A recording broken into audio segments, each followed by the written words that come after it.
आदरणीय मुख्यमंत्री जी को मेरा सादर प्रणाम। सर, मेरा नाम करण सिंह है। सर, मेरा ये प्रश्न है कि जीवन में असफलताएं हैं, उसको कैसे हैंडल किया? देखिए, पहले तो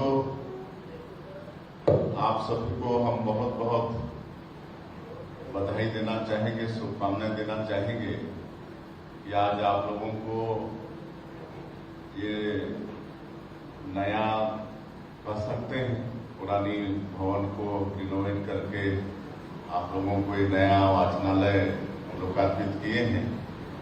इसके लिए आप लोगों को बहुत बहुत बधाई, शुभकामना। और देखिए, जीवन में शिक्षा का बड़ा महत्व है। हमारे विद्वानों ने कहा है कि शिक्षा के बिना जीवन अधूरा है और शिक्षा विकास का मूल मंत्र है। जीते तो सभी हैं, एक पढ़ा लिखा भी जीता है, एक अनपढ़ भी जीता है, लेकिन दोनों के जीवन में अंतर रहता है ना, जमीन आसमान का अंतर रहता है। एक पढ़ा लिखा, एक शिक्षित व्यक्ति जिस तरह से अपना जीवन जीता है और एक अनपढ़ जिस तरह से जीता है, उनके दोनों के जीवन में बहुत फर्क होता है, जमीन आसमान का फर्क होता है। और ये शिक्षा एक खाली डिग्री लेके नौकरी प्राप्त करने का माध्यम नहीं है, बल्कि किसी भी क्षेत्र में अगर सफल होना है तो शिक्षा जरूरी है। अच्छा से राजनीति करना है, अच्छे से खेती करनी है, अच्छा से समाज सेवा करना है, अच्छे से व्यापार करना है, अच्छे से कृषि कार्य करना है, किसी भी क्षेत्र में अगर अच्छा काम करना है तो शिक्षा बहुत जरूरी है। और आप लोगों के पास आज वो अवसर है, हम लोगों का तो अवसर चला गया और हम लोगों का समय और आज के समय में बहुत अंतर है। हम लोग जब पढ़ते थे तो मैं तो जिस गांव में पढ़ता था, छोटा सा गांव, उस समय शायद 1,500 आबादी रहा होगा, आज 2-2.5 हजार आबादी का गांव हो गया है। वहां पर प्राइमरी स्कूल होते थे तो रास्ता नहीं था, कीचड़ में जाते थे और कई बार परेशान होके खुद फिसल के गिर जाते थे, कपड़ा गंदा होता तो वापस आ जाते थे। और खपरे का स्कूल, पानी टपकता था तो चटाई घर से लेके जाते थे, उसमें बैठते थे और जब पानी टपकता था तो इधर उधर खिसका के बैठते थे, है कि नहीं? इतना तकलीफ उस समय। लेकिन आज ऐसी स्थिति नहीं है। आज सब जगह पक्का का भवन है, बेंच है, अच्छे रास्ते हैं, तो बहुत बदलाव आया है। तो आप लोगों के पास एक अच्छा अवसर है और सरकार भी बहुत सुविधाएं शिक्षा के लिए दे रही है। आज उस समय हम जब पहली बार विधायक बने 1990 में, तो हमारे बड़े पिताजी भी विधायक थे, तो मैं उनके पास बैठता था उनसे कुछ ज्ञान सीखने के लिए। तो उस समय हमारा जो रायगढ़ जिला था, अविभाजित रायगढ़, अब वो 2 जिला हो गया, जसपुर, रायगढ़। तो उस समय अकेला नटवर हाई स्कूल का नाम सुने होंगे रायगढ़ का। अविभाजित रायगढ़ जिले में अकेला हाई स्कूल, एक हाई स्कूल होता था, नटवर हाई स्कूल। और उस समय अभी जो रास्ता है उधर देखे होंगे तो, जो पत्थलगांव, धर्मनगर, घरघोड़ा का रास्ता है, रास्ता भी नहीं था। तो बताते थे कि बंदरचो हम लोग का मेन गांव था, वहां से सुंदरगढ़ उड़ीसा में पड़ता है, वहां तक घोड़े में जाते थे। समझ रहे हैं? घोड़े में जाते थे, बस नहीं था। और वहां से बस पकड़ते थे सुंदरगढ़ से झारसुगुड़ा के लिए, और झारसुगुड़ा से ट्रेन पकड़ के रायगढ़ आते थे। और उस समय वो मैट्रिक किए थे, तो कितनी तकलीफ आप लोग समझिए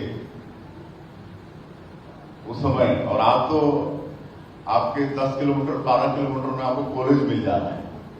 गांव में primary school, middle school, high school, higher secondary, हर ब्लॉक में करीब करीब, जब डॉक्टर रमन सिंह 15 साल हम लोगों की सरकार थी, तो हर ब्लॉक में कॉलेज की व्यवस्था होगी।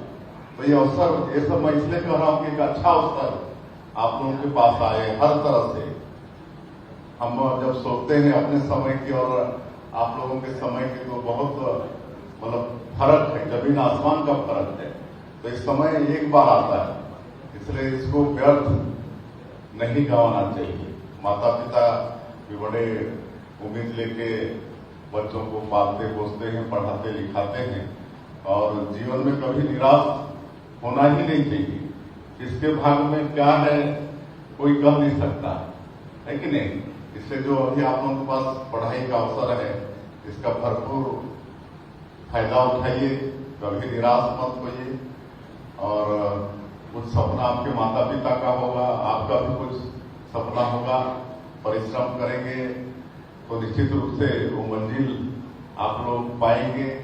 आजकल ये आप लोगों के लिए यहाँ आप लोगों को स्टडी मटेरियल मिल रहा है, ऐसे बहुत सरकार की तरफ से है।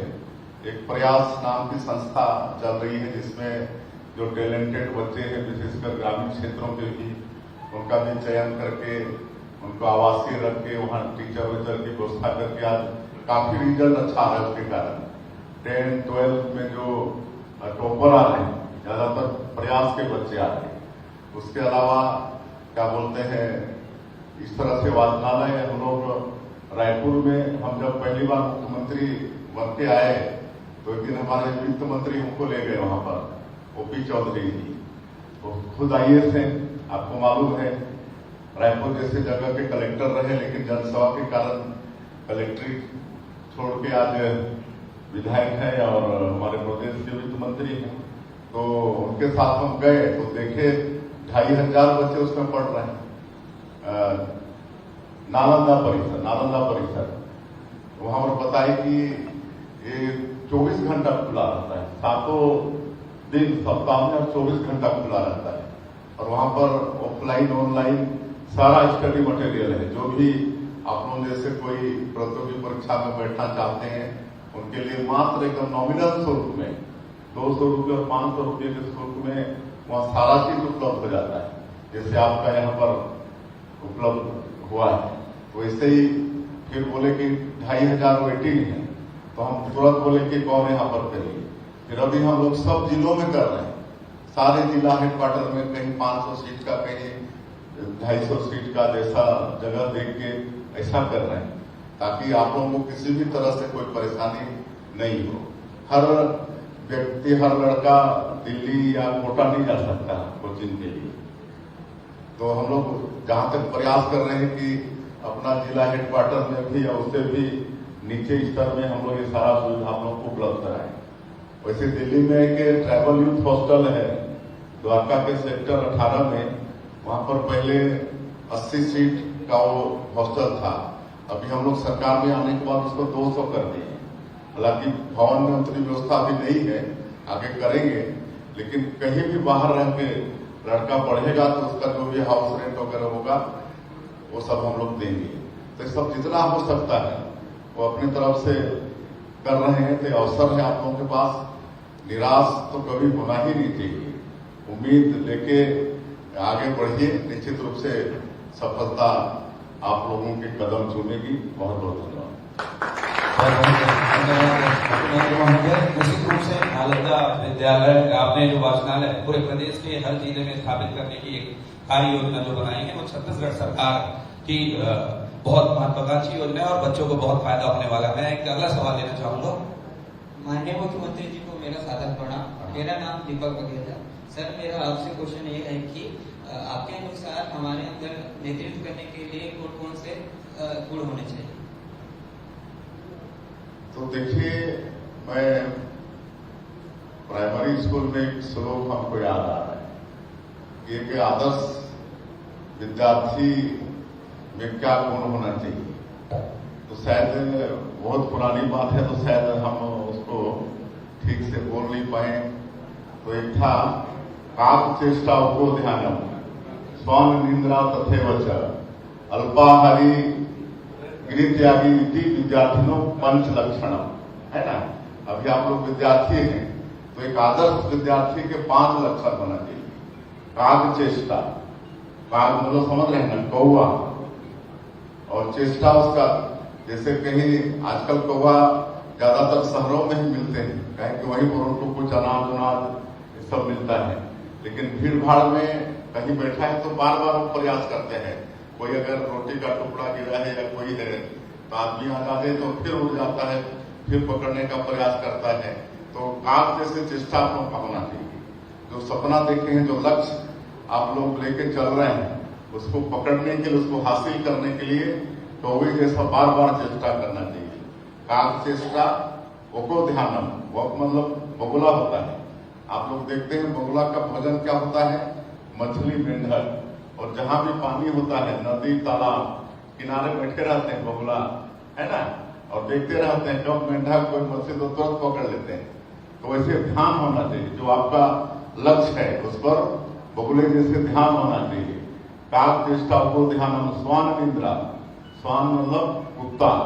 कुत्ता कभी गहरी नींद नहीं सोता है ना, तुरंत एक गिरगिट भी उसके बगल से गुजरेगा तो तुरंत उठ जाता है। तो ऐसा मतलब एकदम हमेशा सचेत रहना चाहिए। स्वान निद्रा तथेव च अल्पाहारी, मतलब कम खाना चाहिए भोजन। अगर ज्यादा खाएंगे तो नींद आएगी तो पढ़ेंगे कहां से, आलस आएगा। और गृह त्यागी, पहले आप लोगों को मालूम है कि गुरुकुल प्रथा होता था, चाहे वो राजा का बेटा भी हो तभी वो गुरुकुल में जाके माँ बाप से अलग होके विद्या अर्जन करता था। तो अभी वैसी व्यवस्था है, घर त्यागना पड़ता है अभी। तो घर त्यागने का भी, तो मैं जो बच्चों ने पढ़ा हूं, ये 5 गुण एक आदर्श विद्यार्थी का होना चाहिए, है ना। तो ये सब गुण आप में होगा तो निश्चित रूप से आपको सफलता मिलेगी।